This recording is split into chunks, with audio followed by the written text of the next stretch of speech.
Ok, alors nous reprenons Baruch Hashem. J'avais eu l'occasion d'expliquer pourquoi c'est un problème, qui est un terme qui est relativement souvent usité, malheureusement, le terme de holocauste. D'accord? J'avais expliqué oralement que le terme d'holocauste est un terme très problématique. Quand nous traduisons, quand nous parlons de cet événement, nous l'appelons Shoah. Dans beaucoup d'endroits, eh bien, il est usuel, malheureusement, de l'appeler holocauste. D'abord, qu'est-ce que c'est que holocauste? Avant même de rentrer dans le passage que Manitou va nous proposer, qu'est-ce que c'est holocauste? Holocauste veut dire sacrifice, n'est-ce pas? Et en l'occurrence, si je traduis exactement ce que ça signifie en hébreu, c'est ce qu'on appelle la hola. C'est le sacrifice qui monte totalement devant Akadosh Baruch Hu. Donc, sans se rendre compte, en disant que nous parlons de cet épisode comme étant l'Holocauste, donc des Juifs, comprenez, après avoir évoqué la chrétienté dans sa grandeur, dans sa grande bêtise surtout, eh bien, nous passons à cette interprétation de cet épisode qui va être appelé l'Holocauste, sous-entendu, comme avait un petit peu dit le Père Dubois, le sacrifice, la passion du Christ, on est le sacrifice de l'humanité, c'est exactement ça. Et donc, c'est absolument scandaleux. C'est fondamentalement antisémite d'appeler cet épisode l'Holocauste. D'accord? Nous sommes le sacrifice de personne. Ah, tu veux, cher Jésus, te sacrifier, va chez ta mère. Mais ne nous casse pas la tête. On est le sacrifice de personne. Et donc, appeler ça comme ça, voyez le texte. Une autre approche se trouve répandue principalement parmi les théologiens chrétiens, encore qu'on puisse aussi la rencontrer dans une formulation naïve et, à mon avis, irresponsable dans certains milieux juifs, voire rabbiniques. Ceux qui ne connaissent pas la pensée de Manitou, quand il dit milieu juif, voire rabbinique, et qui met ça dans la même phrase avec les chrétiens, il vise, on va dire, on va être gentil aujourd'hui, un courant très particulier. Non, en France, c'est ça en France. Un courant très particulier. D'accord? Un courant très particulier, on va l'appeler, pour être gentil, un courant très sombre, très noir. Ça va suffisamment clair ou il faut que je sois plus clair? C'est clair pour tout le monde? Bien. Voilà, c'est ça. Parce que nous ne sommes pas orthodoxes, parce que Baruch Hashem, on n'est pas grec. Ce terme de orthodoxe n'existe pas. Comme ont enseigné mes maîtres, parce qu'une fois, il y avait une sorte, il y avait un colloque avec deux juifs très importants à mes yeux. L'un, à la Shalom, M. Benjamin Gross, qui j'ai évidemment une admiration sans borne, et qui était donc mon maître, le Rav Zin. Et il y a quelqu'un qui était responsable d'un journal, voilà, un journal quelconque, dont je tairai le nom pour pas dire du mal de Kuntras. Et le personne en question dit je tiens à signifier aux auditeurs, aux gens qui étaient présents, je suis le seul rabbin orthodoxe présent dans la salle. D'accord? J'ai bien une bonne phrase. Et donc, évidemment, le Rav Zini a sauté à pieds joints cette idée. D'abord, je ne suis pas orthodoxe, je ne suis pas grec. Donc, d'abord, ça commence. Et quand on dit on commence les hostilités. Et puis, j'ajouterai qu'en réalité, nous sommes pour ce qu'on appelle l'orthopraxe et pas l'orthodoxie. Parlons pas de dogma, de doxa. Il y a une réflexion. Quand on est un juif, on réfléchit. On est bien doué pour cela. On est le peuple de la parole. On est le peuple qui est capable de réfléchir à la cohérence et au sens du propos. Quand on est justement dans cette orthodoxie, alors on appartient à un dogme sans avoir le droit, même le devoir d'y réfléchir. Sauf que nous, on a un petit problème, surtout nous, puisque chez nous, il y a écrit ta l'ifnemi ata omed. Tu as un devoir de savoir devant qui tu te tiens. Donc, si on a un devoir de savoir devant qui tu te tiens, il est fondamental d'étudier la Emouna, il est fondamental d'étudier le lien qui nous rattache à Akadosh Baruch Hu pour pouvoir, eh bien, en définir, en amener, eh bien, le rapport que nous allons avoir à l'égard des mitzvot, qui, pour le coup, je vous rappelle aussi, le terme de mitzvah signifiant à la fois le terme de tzivouï, j'accomplis un ordre, mais aussi la volonté tzavta de s'unir avec Akadosh Baruch Hu. D'accord? C'est très important cette notion-là. Donc, vous voyez qu'on est totalement, encore une fois, ce n'est pas un hasard s'il a fait un parallèle un petit peu humoristique, on va dire, entre la chrétienté et certains milieux rabbiniques. Et celui qui a compris, il a compris. C'est pour ça qu'il l'a dit comme ça un peu en... Bon. Selon cette conception, il faudrait voir l'histoire du peuple juif dans le miroir de la ligature de Yitzhak. Regardez l'expression que le Rav utilise. La ligature d'Yitzhak. J'ai eu l'honneur de faire une série de cours sur justement la Akedat Yitzhak, la ligature de Yitzhak. il ne faut pas oublier que la ligature de Yitzhak n'a jamais été le sacrifice d'Yitzhak. C'est une déformation, encore une fois, du langage. Mais même aurait-il été sacrifié, l'objectif était de lier Yitzhak. Et en plus, d'ailleurs, c'est même pas Abraham, j'ai envie de dire qu'il a rattaché, c'est Yitzhak lui-même qui a demandé à ce qu'il soit bien attaché pour que le sacrifice ne soit pas caduque, à cause d'une réaction biologique qui pourrait être. Mais le fait est, c'est que le terme utilisé en français et qui est fondamental, c'est pas de mourir pour Dieu, mais d'être prêt à mourir pour Dieu. C'est la ligature de Yitzhak. Mais donc, à leurs yeux, justement, on n'est pas les enfants d'Abraham et de Yitzhak, ou les enfants que d'Abraham, ou les enfants que de Yitzhak. On est les enfants d'Abraham, Yitzhak et Yaakov. Donc, on est, encore une fois, le fruit, pour le coup, de Bnei Israël, on est le fruit de la vérité. Et pour cette conception qui dit, eh bien, on est, donc la ligature de Yitzhak, on est voué à souffrir, on est voué à mourir.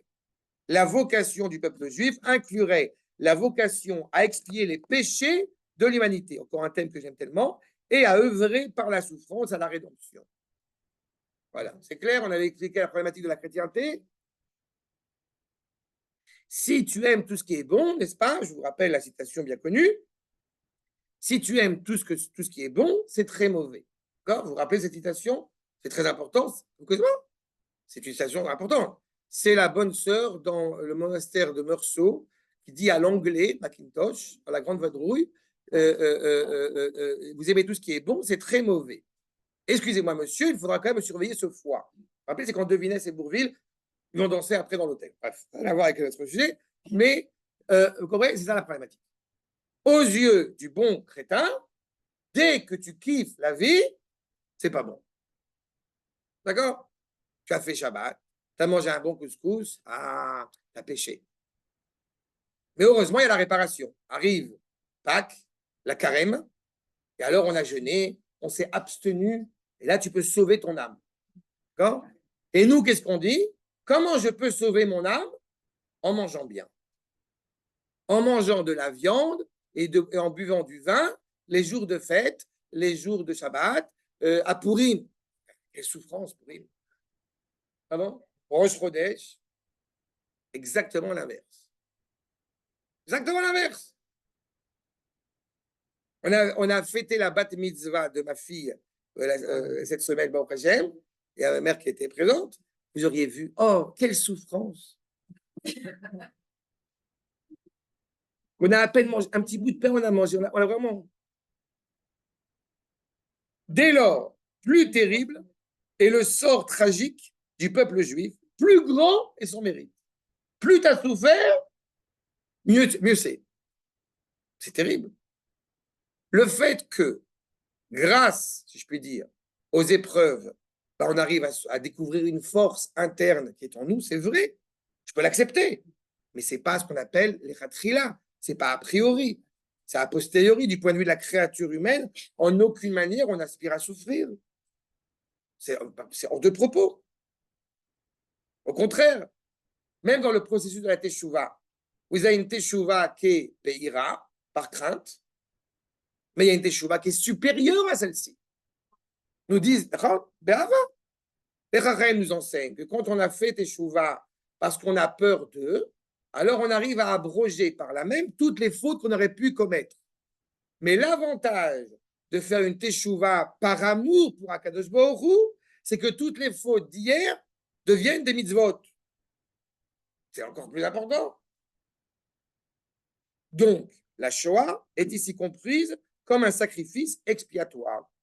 Nous devons, parmi d'autres, signaler particulièrement le point de vue du père Dubois, supérieur de la maison Saint-Isaïe. On n'avait pas fait ça, peut-être on n'avait pas fait, je pensais qu'on avait déjà fait. Hein, à l'université hébraïque de Jérusalem, même s'il ne reprend pas directement le modèle du sacrifice d'Yitzhak, son article est écrit avec une grande prudence, tact et une profonde sympathie. Il y relève plus qu'une similarité ou un parallélisme, l'identité complète entre la passion de Jésus et l'histoire du peuple d'Israël, éclairée par la Shoah. Vous voyez? La passion chrétienne. Voilà, tu comprends, voilà. Et on va comme ça pendant des... Pour lui, l'événement de l'extermination de ce qui fait l'objet de la foi chrétienne, ont une signification identique. Vous comprenez les implications que ça a de ça? Pourquoi est-ce que les Goïms s'entêtent à dire les pauvres Gazaouis? La preuve qu'ils ont raison, c'est parce que ce sont de pauvres Gazaouis. Quand est-ce qu'on aime Am Israël? Le 21 Tishri, à Simchat Torah. Hein? Là, on aime Am Israël. Le 22 Tishri, c'est fini. On aime les Juifs, mais à Auschwitz. Il faut se battre contre l'antisémitisme. Vous comprenez? Il faut se battre contre la Shoah. Par contre, quand on a massacré des jeunes garçons et des jeunes filles, oui, mais ça, c'est de l'antisionisme. C'est le colonialisme israélien. C'est exactement cette problématique-là. C'est la pensée chrétienne. On est toujours rattaché à celui qui, Alec, je ne sais pas le traduire en français, c'est du yiddish littéraire, qui souffre. Celui qui, Zarma, il souffre. Voilà, Zarma, c'est plus polonais. Voilà. C'est antiminique, exactement. C'est exactement cette problématique-là. Pour lui, l'événement de l'extermination et ce qui fait l'objet de la foi chrétienne ont une signification identique. La conclusion est donc claire. La Shoah prouve que seule la théologie chrétienne peut fonder la perpétuation de la foi juive elle-même. La conception chrétienne est la seule qui peut perpétuer la foi juive. Traduction donnée par notre cher ami Pie XII, c'est son petit nom, et Marchémo qui crève, c'est son nom de famille, et qui, je rappelle, avait indiqué que la fin du peuple juif est annoncée, de l'ancien peuple juif est annoncée au moment de la Shoah, et le nouveau peuple juif va lui pouvoir renaître.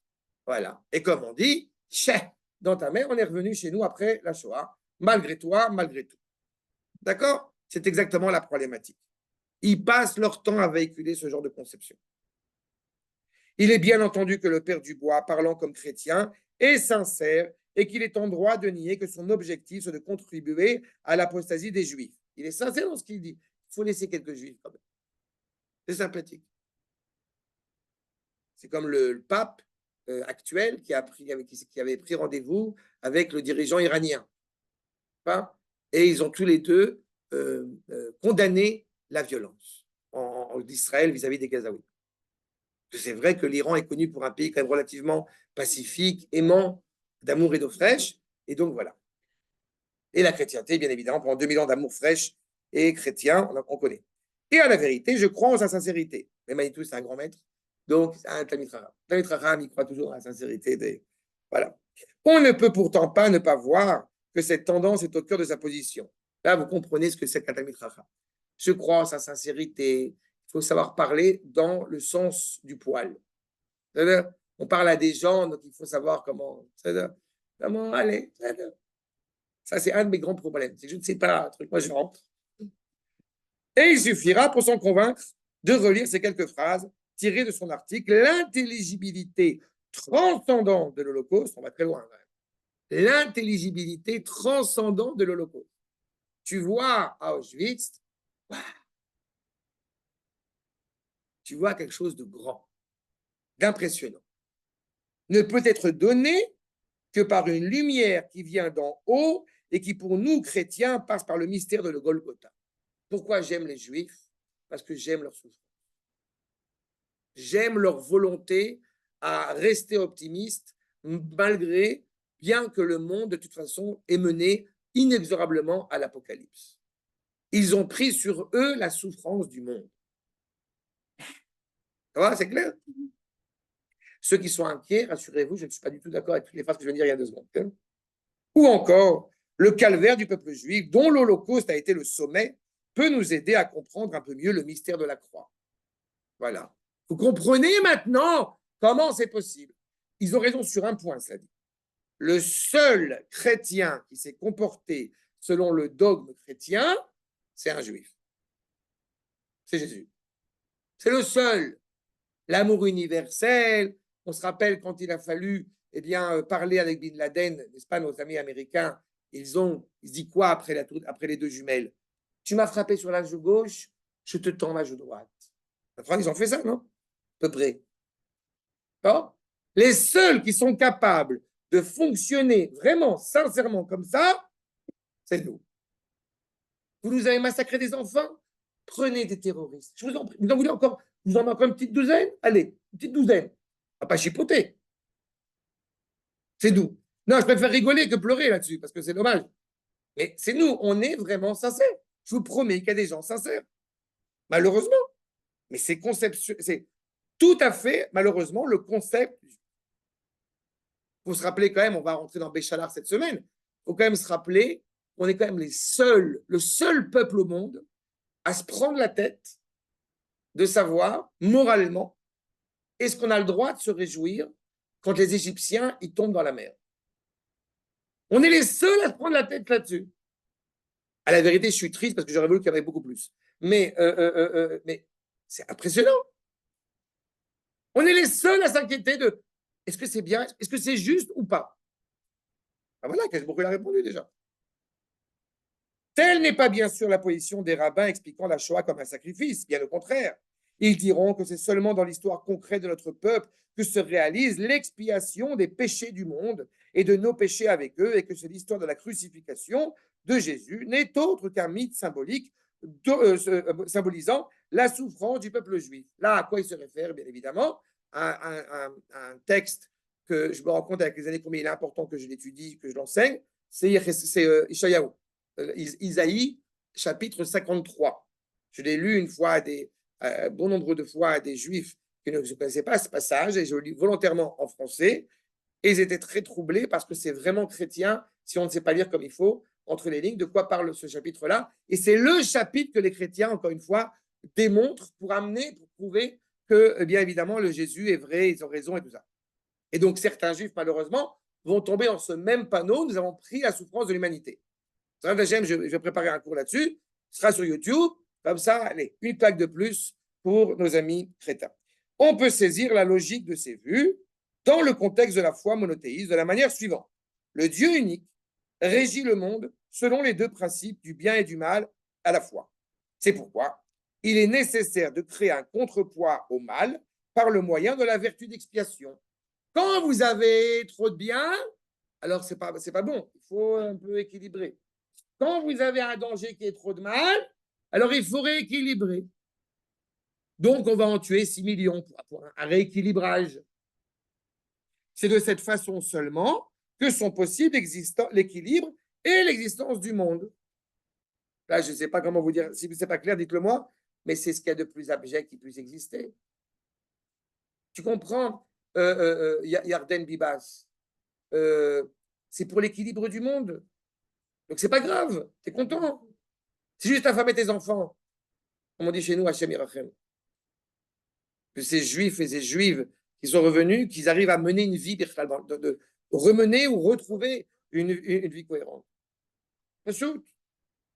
L'inverse, quand on voit des illustres personnages comme Jonathan Pollard à notre génération, qui continuent à vivre, continuent à avoir une confiance inébranlable, c'est extraordinaire. J'accepte la midatadine, mais j'accepte la vertu de justice que Dieu préserve, qui peut s'avérer très dure, mais c'est à l'échelle du peuple, ce n'est pas à l'échelle de l'individu. Et donc, on ne peut pas imputer en aucune manière à tel ou tel juif, mais on va arriver à cela. À tel ou tel juif, tu comprends, tu as dansé le jour de Yom Tov, donc c'est Magia Lecha. Un mérite supplémentaire est reconnu au peuple qui a été choisi pour assumer ce rôle. Seul un peuple capable de témoigner des valeurs du bien peut, lorsque ces valeurs sont transgressées, supporter les conséquences de la transgression. Et ce n'est pas seulement la transgression. Ce qu'il est en train de dire, je vais ajouter un point pour le rendre cohérent, ce propos. Il est vrai que Am Israël est métaphorisé en 3 choses. Les étoiles dans le ciel, la poussière sur laquelle on marche et le sable de la mer. Quand on est métaphorisé allégoriquement par les étoiles dans le ciel, c'est bon signe. Nous éclairons le monde et nous sommes reconnus comme tels. Comme nous sommes à l'inverse, a posteriori, dans une réalité absolument terrible, où on nous écrase comme on écrase la poussière, je répète, c'est a posteriori. C'est que le monde, malheureusement, s'apprête à faire des choses absolument atroces. Et à ce moment-là, comme rappelle le Kliakar, on est métaphorisé comme des grains de sable. Pourquoi? Parce que les grains de sable, il y a deux réalités, il y a deux points essentiels. Le premier, c'est que le sable, la plage, elle arrête la mer. Donc le monde est devenu fou. Il y a toujours Israël pour arrêter la folie meurtrière qui peut exister dans le monde.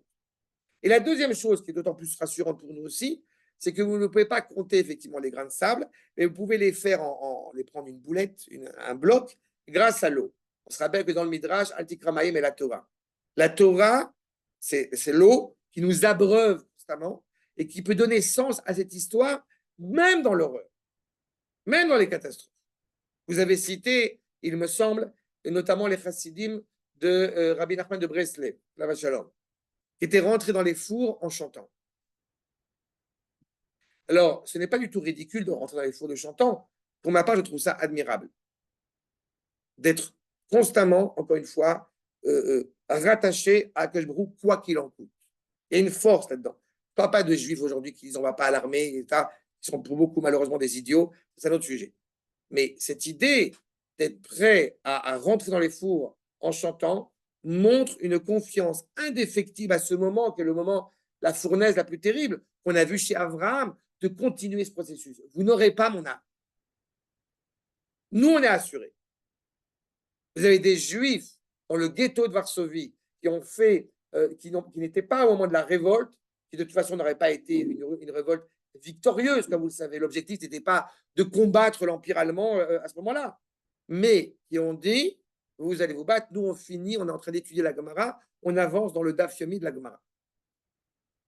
Autant je suis profondément, bien évidemment, admiratif à l'égard de nos soldats, autant j'ai énormément aussi de respect pour ces personnes qui ont un regard de la Torah qui est profondément responsable et, encore une fois, dans l'amour d'Am Israël. Je répète, il faut les trouver. Il n'y a pas de malentendu. Mais ça existe. D'accord ? Vous avez des juifs qui étudient la Torah et qui disent pour l'Am Israël. Je suis, tout ce que je fais, c'est pour l'Am Israël. Et qui ne bougent pas une seconde pendant des heures et des heures du Beth Midrash. Avec une vraie volonté, pas une volonté politique. Il y a une entité ici qui est présente et qui doit être représentée. Mais en aucune manière, cette idée, encore une fois, d'un monde qui serait réparé par la mort des Juifs pour réparer la transgression d'abord de Christian, puis de Mouloud, et Bassof de nous. Dès lors, les détails de l'événement n'ont plus aucune importance, ni la façon dont la victime est sacrifiée. Seul le fait même du sacrifice est significatif. Donc, que tu meurs d'un arrêt cardiaque, que tu meurs dans un four, que tu meurs de trucs, c'est pas grave. Tu répares le monde. Oui, vous allez me dire, et vous aurez raison, c'est quand même plus valeureux de mourir justement dans le combat en tant que soldat israélien que de mourir après un tioul en Inde parce qu'on est parti, je ne sais pas faire quoi. C'est vrai, mais on ne se porte pas volontaire. Vous savez, il y a le Ramban qui rappelle cette expression importante. Il y a une grande valeur à être prêt à mourir de Kiddush Hashem. Être prêt à mourir pour sanctifier le nom d'Akash Baruch Hu. Mais il y a une dimension supérieure à celle-ci, à savoir vivre pour sanctifier le nom d'Akash Baruch Hu. Il n'y a pas écrit vous allez mourir pour faire des mitzvot. Écrivez Chai Baen. Notre objectif, bien évidemment, c'est de vivre les mitzvot. C'est ici qu'on peut les vivre. Après 120 ans, c'est fini. On est dans le cimetière, pour le moment en tout cas. En d'autres termes, si la souffrance est nécessaire, la façon dont on souffre est secondaire. En tout état de cause, il est clair que cette tendance parmi les Juifs à expliquer la Shoah, selon les catégories du sacrifice d'Yitzhak, n'est autre qu'une tendance christianisante. Bien avant Manitou, il y a un rave qui n'est pas très connu, qui s'appelle le Rambam, qui explique dans le Guide des Égarés, 3e partie, Moreh Nevuchim, à quel point ce genre de propos, de dire que ce n'est pas vraiment de la souffrance. L'autre, il a perdu son fils, là, il a été écrasé par une voiture. Ce n'est pas vraiment une souffrance, c'est subjectif. Mais de quoi tu me parles? Il y a un de mes maîtres, une fois, qui a cité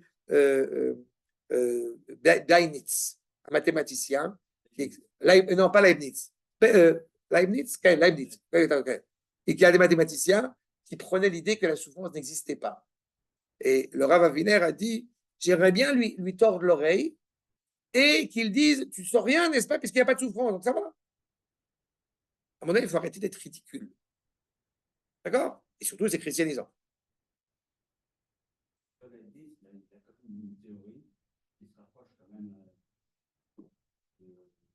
parle de Leibniz, là.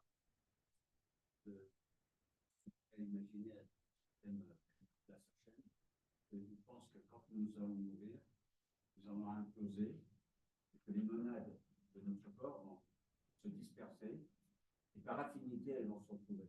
C'est-à-dire, en quelque sorte, il traduit les Shabbat. Quelque part, merci là. Non, j'entends, mais d'un point de vue juif, ce que tu as dit n'est pas exact. Merci là.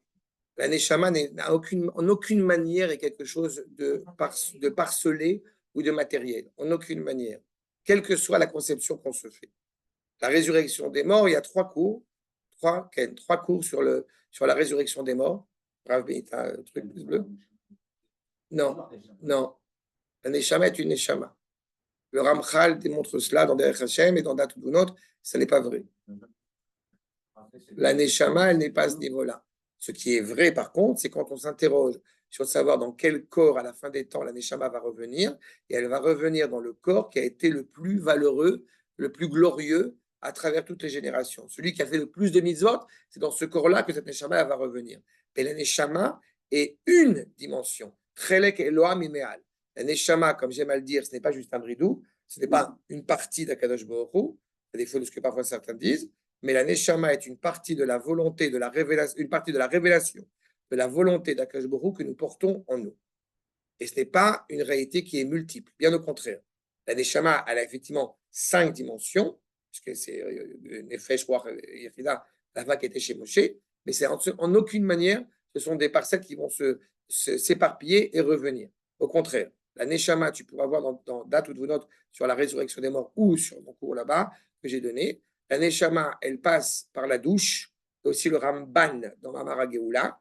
La Neshama, elle passe par une douche plus ou moins douloureuse, si je puis dire, pour permettre de gommer les scories que le corps n'a pas su faire, n'a pas su agir comme il se devait pendant toute sa vie, avec un seul objectif, ce qu'on appelle le Guéhinom, de toute manière, et cette douche-là, avant de passer au régime du côté, on dit Gan Eden, si on peut dire, on peut appeler ça comme ça. Et dans ce Gan Eden, alors la Neshama est en stand-by, elle attend patiemment jusqu'au moment où elle va revenir. C'est aussi simple que ça. Voilà. Mais je t'en prie, tu peux regarder là-bas quelques références que je te donne maintenant, mais c'est vraiment des cours. Le principe de cette approche réside en une compréhension erronée de l'histoire du sacrifice d'Israël. En fait, lorsqu'il entame le récit du sacrifice, le texte biblique parle lui-même d'épreuves. Et vous remarquerez de quel type d'épreuve on parle. Et ce fut après ces choses que le Dieu évoqué sous son angle de justice, Elohim, va éprouver Abraham. Pourquoi Elohim? Parce qu'il n'y a pas besoin de l'éprouver sous l'angle de Yudke Vavke. Avraham Avinu est l'expression de la bonté par excellence, l'expression du don de soi. C'est intéressant qu'on appelle ça l'épreuve d'Avraham, alors que c'est Yitzhak qui est sur l'autel. Et Yitzhak, c'est pas un petit garçon, à ce moment-là, il a 37 ans. Alors qu'on parle de l'épreuve d'Avraham. Si on avait demandé à Avraham de monter sur l'autel, ça n'aurait pas été une épreuve. Puisque Avraham, c'est qui? Inéni. Akadosh Baruch Hu dit, t'es avec moi? Je suis là. Donc, il n'y a pas d'épreuve. L'épreuve, c'est être capable de ne pas seulement donner, mais aussi d'être prêt à prendre. C'est ça l'épreuve. Et d'autant plus d'un point de vue historique, à l'époque, ce n'est pas une épreuve de sacrifier son fils aîné. C'est monnaie courante. Le culte du molaire. On amène le fils aîné au sacrifice. Ce qui est intéressant par rapport à notre propos, parce que ça ratifie le fait de qui est le fils aîné d'Abraham? C'est Yitzhak. Comment est-ce que nous savons que Ishmaël, à la fin des temps, va faire Teshuvah? C'est quand il va accepter l'idée, au moment où ils enterrent Abraham, que Yitzhak est avant lui. La seule manière pour Ishmaël de pouvoir atteindre une certaine sérénité, c'est de reconnaître que Yitzhak est le fils aîné. Donc, nous. Hein? Oui, c'est clair. C'est clair, hein, c'est pas juste. Ça, c'est avec Esav. Ça, c'est avec Esav. ça, il a démontré, il a prouvé que, eh bien, nous étions clairement le fils aîné. Le fils aîné, c'est-à-dire effectivement avec des devoirs. On croit que le droit d'aînesse, en hébreu, c'est pas le droit d'aînesse. En hébreu, c'est le devoir d'aînesse. Il y a d'un côté la réalité que quand, eh bien, le fils aîné va monter à la Torah, eh bien, les sœurs qui sont du côté des femmes, elles se lèvent. Alors, pas seulement pour le père, elles se lèvent aussi pour le fils. Celui qui est plus aîné que toi. Pas? Ma fille, elle ne se lève pas pour mon fils. C'est la première. Mais les deux filles qui sont après lui, quand mon fils il monte à la Torah, mes deux filles, qui sont plus jeunes, elles se lèvent. Et la jumelle, parce qu'il y a une jumelle dans l'histoire, pourquoi elle se lève? Elle n'a pas le choix, parce que mon fils, il est plus âgé qu'elle de 3 secondes. Donc, elle doit se lever. Non, vous savez, il y a une idée de devoir, de partage qui est fait. Il est évident que l'aîné a cette réalité-là, cette responsabilité, cette même responsabilité qu'on a trouvée chez le père. Donc, Esav, il a vendu, ah non, c'est fini. Et en plus, il y a le prophète Ovadia, là encore, c'est là de faire de la pub.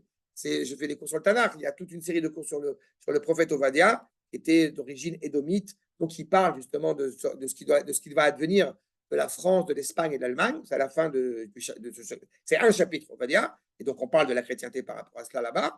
Et Malachi, là encore, c'est une autre série de cours que j'ai fait, où Akadosh Baruch Hu rappelle que Yaakov, il l'aime et que Esav, il le hait. C'est Akadosh Baruch Hu qui dit ça. Donc, si Akadosh Baruch Hu, il aime Yaakov et il déteste Esav, je ne vais pas être plus royaliste que le roi. Bien. Ça va, on continue? Épreuve d'Abraham, épreuve d'Yitzhak. Dieu dit clairement qu'il n'a pas voulu le sacrifice lui-même, ne lui fait aucun mal. C'est à la fin de la Hakeda. C'est pourquoi on ne peut se servir de ce modèle de sacrifice où le sacrifice n'a pas été consommé pour expliquer un prétendu sacrifice. N'oubliez pas que dans les versets, Abraham dit à Ishmael, à Eliezer et Ishmael, les deux jeunes qui sont restés en bas avec leur mort, eh bien, ils lui disent, Abraham leur dit, Nashuva Elechem. Il n'a pas dit Ashuva, il a dit Nashuva. Quoi qu'il se passe, je reviens avec Yitzhak. Et vous allez me dire, oui, mais en fin de compte, il est revenu tout seul. C'est vrai.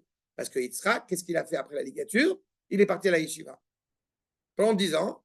Et après, pendant quelques années, et comme ça, après, Baruch Hashem, il y a Rivka qui arrive et ils se marient. Et ils vivent heureux et ils eurent beaucoup d'enfants. Qui, lui, a bien eu lieu, surtout si l'on tient compte du fait que dans le récit biblique, le sacrifié est une victime volontaire. Vous n'avez pas vu une seule seconde Yitzhak, je répète, qui remet en cause l'acte qu'il lui demandait de faire. Au contraire, ils montèrent tous les deux 3 jours. Vraiment, je vous résume la Hakeda, mais c'est fondamental de voir dans les versets, parce que sinon, on ne voit pas à quel point c'est vraiment précis. Ils montèrent tous les deux ensemble. Il y a écrit ensemble, l'un à côté de l'autre. Sauf que dans la Torah, il y a écrit Yardav, écrit Yardo. Ils sont tous les deux en Bluetooth parfait avec Akadosh Baruch. Et il n'y a pas de question, bien sûr. Si on parle d'un sacrifié, alors c'est la victime, genre il n'y a pas de victime. En outre, en ce qui concerne la finalité des souffrances, la tradition juive enseigne qu'aucune n'est a priori désirable, même à titre d'expiation. La souffrance t'est-elle chère? Ni la souffrance, ni son salaire. Je répète, est-ce que tu peux corriger tes erreurs sans souffrir? Oui.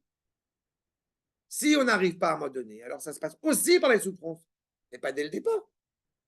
Lorsqu'il y a souffrance, quelles qu'en soient les raisons, le judaïsme sait effectivement les sanctifier à des fins expiatoires, mais cela après coup et seulement après coup.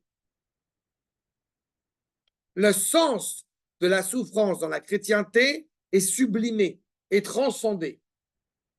Le sens dans la souffrance dans le judaïsme est uniquement pédagogique. Tu n'as pas compris qu'il fallait faire attention à ce que tu manges. Bon, alors je vais t'envoyer une petite crise de foie, tu vas comprendre. Et donc, la crise de foie, on ne va pas dire « Oh, c'est génial, tu es malade !» Non, je veux m'enseigner quelque chose.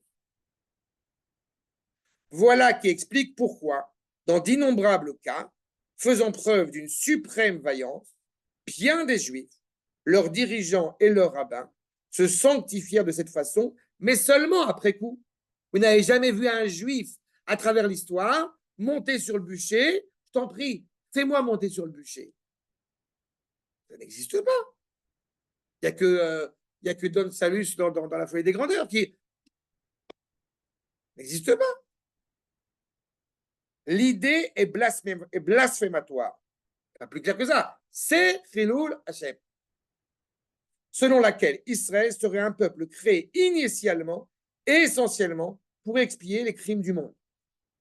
Elle est en contradiction avec tout l'esprit de l'enseignement prophétique de la Bible et fait du gouvernement divin une monstrueuse entreprise. Akadosh Baruch Hu nous a créés pour souffrir. Alors, je sais ce que vous allez me dire. A priori, vous allez me dire maintenant, et qu'est-ce qu'on fait des 70 bovins à la fête de Sukkot? N'est-ce pas? À la fête de Sukkot, certains prétendent, je dis prétendent parce que vous allez voir encore une fois là aussi le sens tel que je l'ai reçu de mes maîtres de ce sujet. Pendant toute la semaine de Sukkot, chaque jour, on amène des sacrifices pour expier les fautes des nations. Imaginez.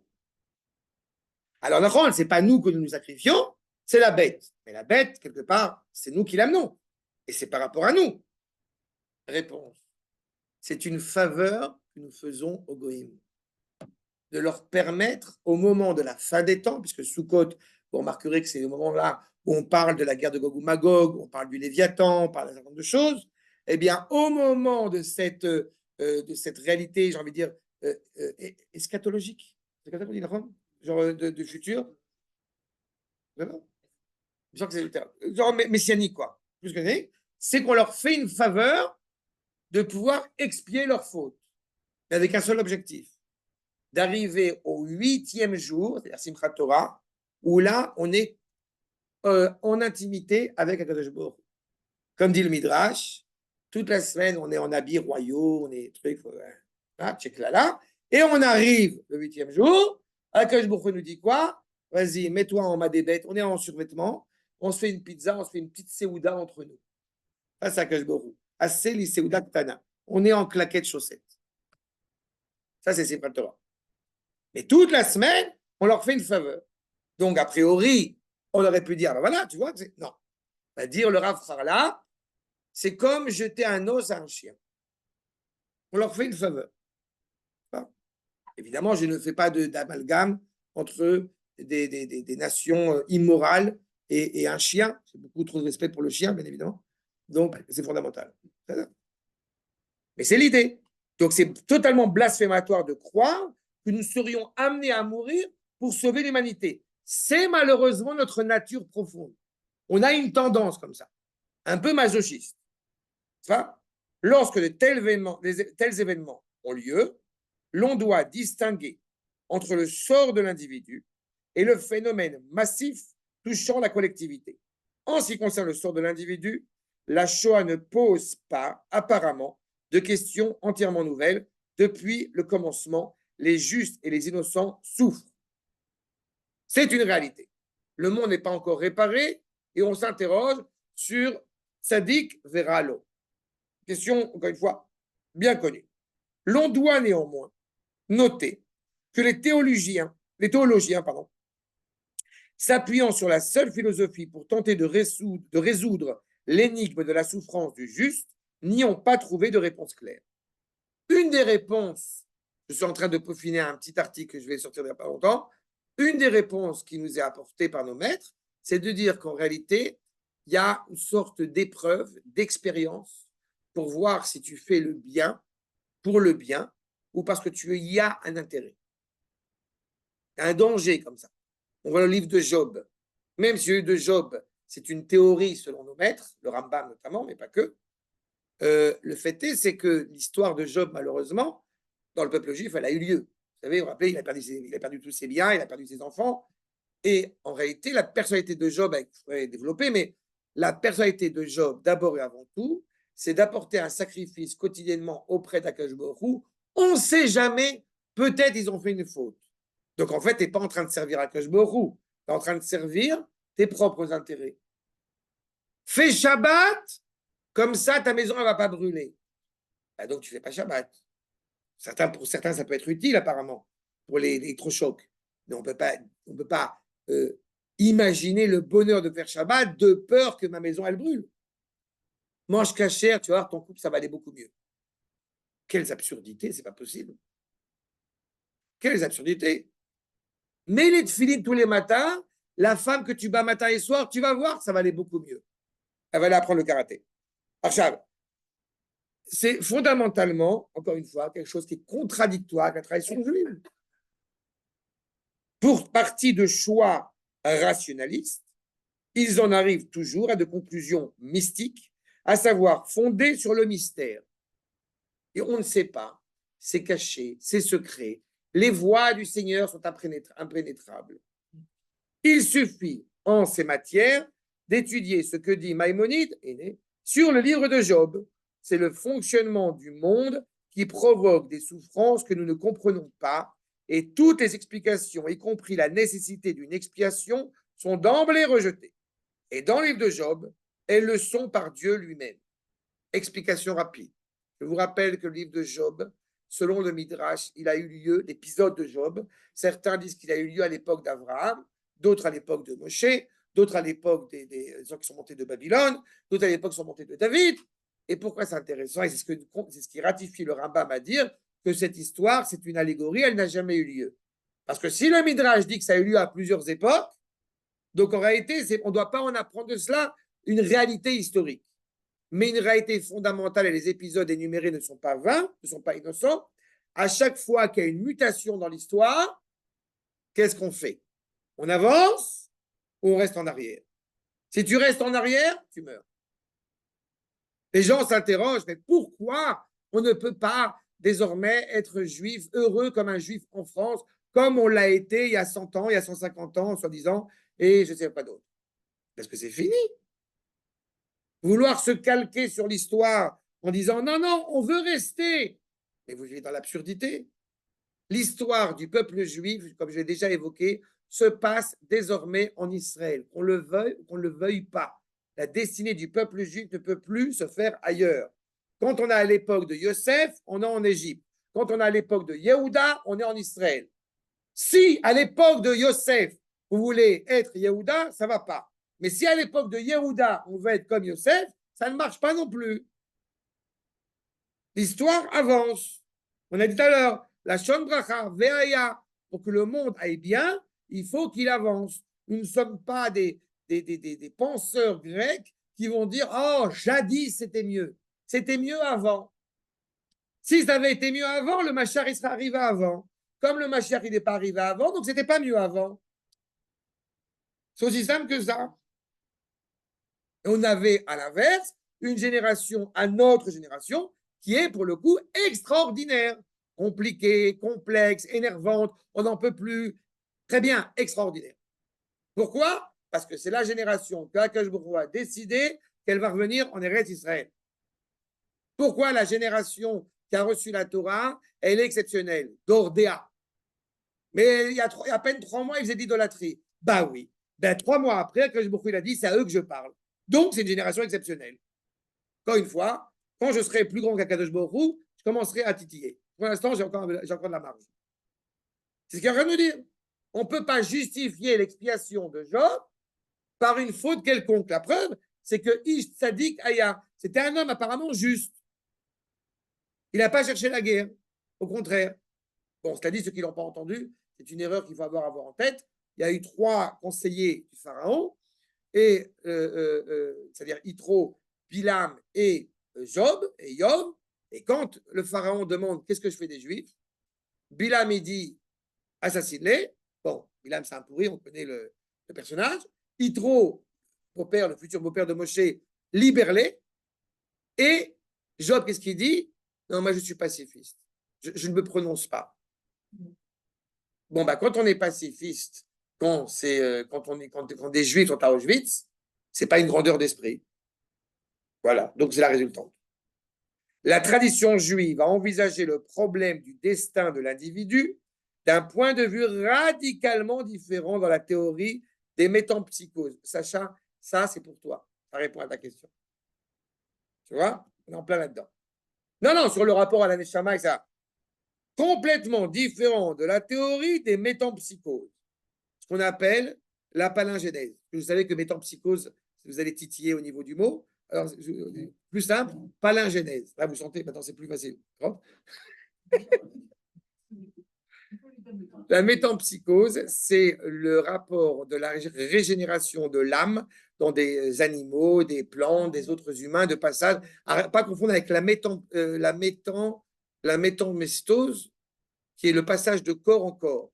Mais en fait, c'est la dimension de dire, c'est en souffrant sur cette terre que ta neshama va pouvoir revenir après dans un corps mieux. Ça, c'est la conception des Grecs et des Égyptiens avant eux.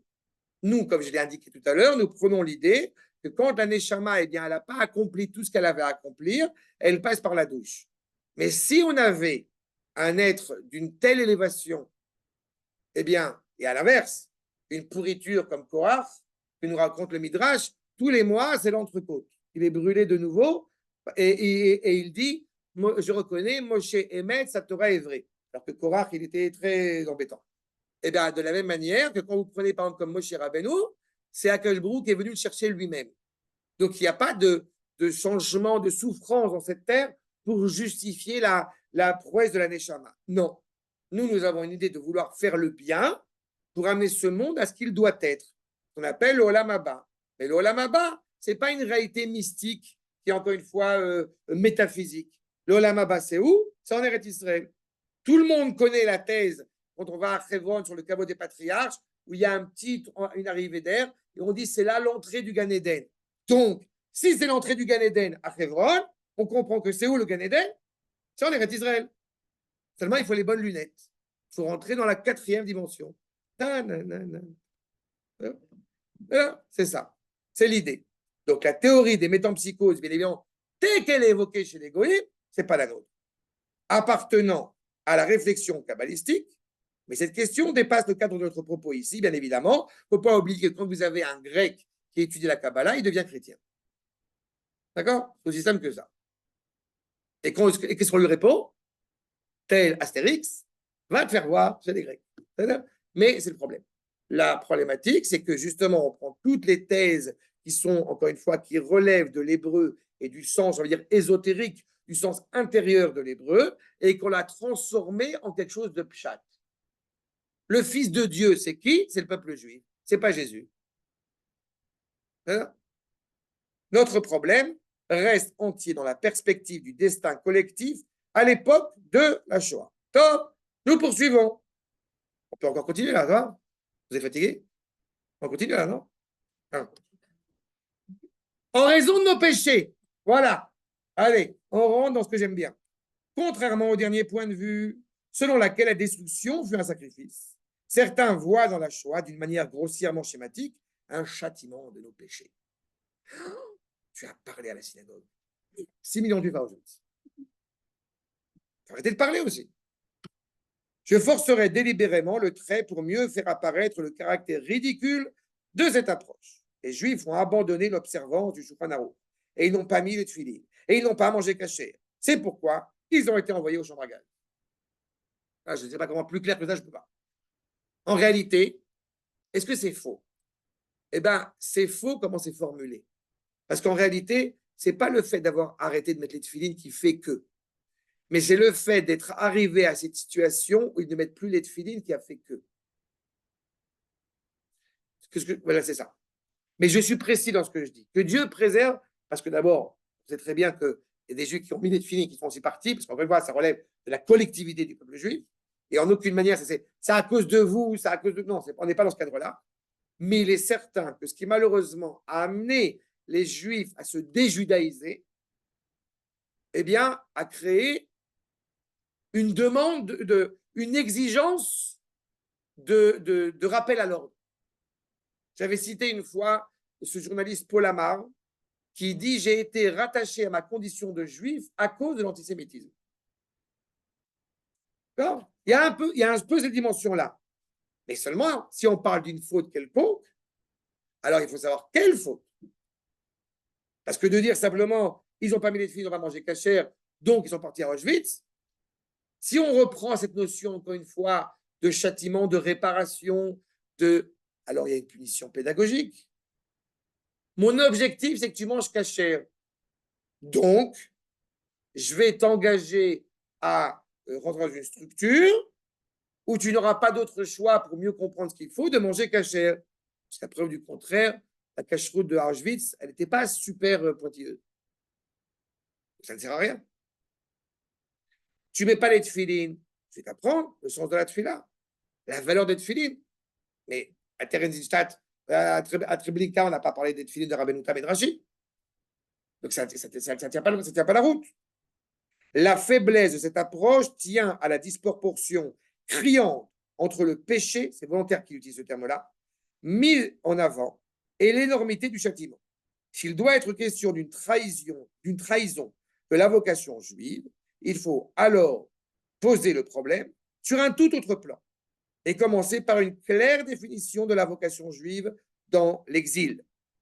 Pour cela, vous avez deux écoles. L'école du Maharal, l'école de Rabbi Yitzhak Abavanel. Ou l'école de Shari Ora, du Rajak Tilia. C'est un peu dans le sens du Maharal aussi.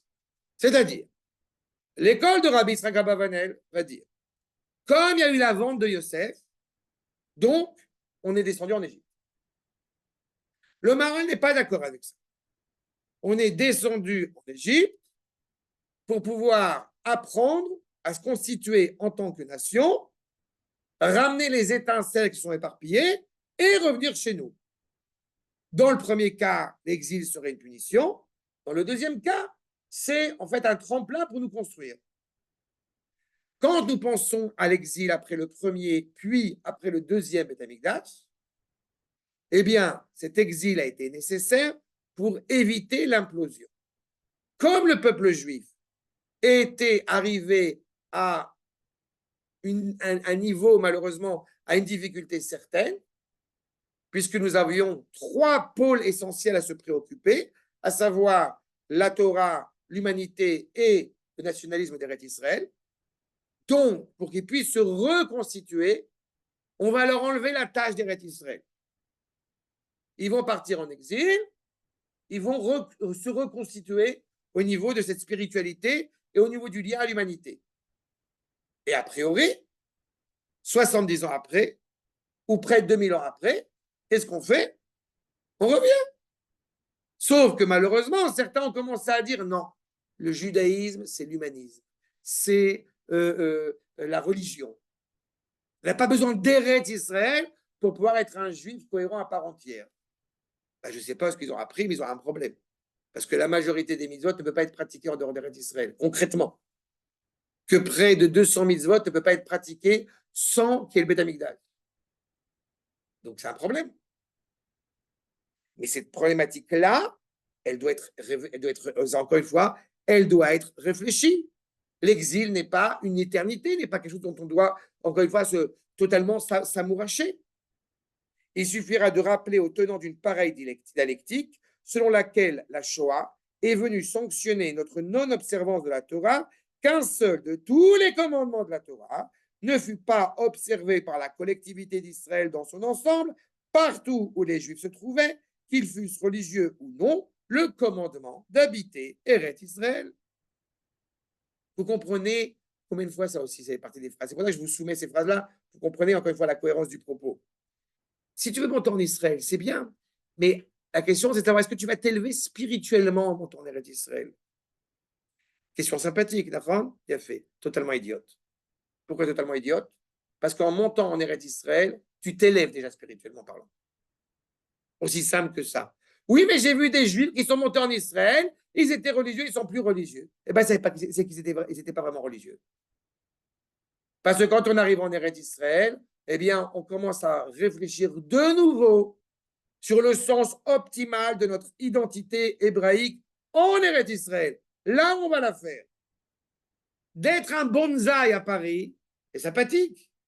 Mais d'être un chêne en Eretz Israël, c'est plus compliqué. Seulement, Akadosh Baruch Hu, il a dit quoi? Je veux que tu sois un bonsaï ou je veux que tu sois un cèdre? du Liban qui va nous revenir bientôt, Bezrat Hashem. Il veut un cèdre. Donc tout le devoir, il est là.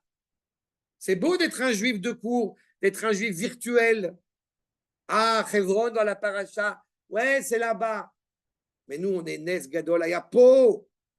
C'est là, on est en Eretz Israël. C'est là que ça se passe. Quand mes enfants, Baruch Hashem, j'avais souvent raconté cette anecdote. Une de mes filles, elle était au GAN et elle voulait absolument aller, depuis leur plus jeune âge, on va à Hebron et on va voir les patriarches et les matriarches. Et ma fille qui s'était déguisée la même année en Rivka à Purim, elle veut voir Rivka. Alors on lui montre, c'est Abraham, c'est Yitzhak. Et alors, bon, et là, il y a Rivka. Là, c'est Rivka. Elle s'est assise à côté du tombeau de Rivka. Alors, Rivka, mes copines, elles m'ont dit que, et la ganénette, et machin. Mais qu'est-ce que vous voulez plus fantastique, plus émouvant que ça? C'est la vitalité même du peuple juif qui retrouve, encore une fois, l'essence même de son identité. Donc, celui qui va dire, oui, mais il est en Israël, il n'est pas les tefilines. Oui, mais il fait l'armée 3 ans.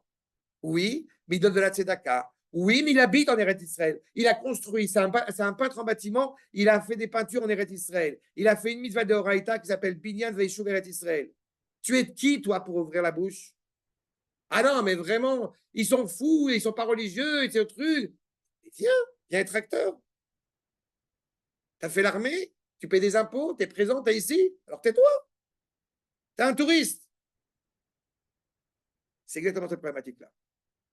En plus, on a un petit point dans le Shulchan Aruch qui a autant de valeur que de faire Shabbat, de manger kasher. Est-ce qu'on a le droit de dire du mal d'Eretz Israël? Et est-ce qu'on a le droit de dire du mal des habitants d'Eretz Israël? Ben, il se trouve qu'à la fin, elle dit non. Donc, on a un problème. Je ne vais pas parler des habitants arabes. Ça, on peut. Bon, c'est là? Bon, on continue la prochaine fois. Bochim Tiou reprend le Shabbat comme prix de la Renaissance la semaine prochaine. C'est quoi la mitzvot? La vérité, ça va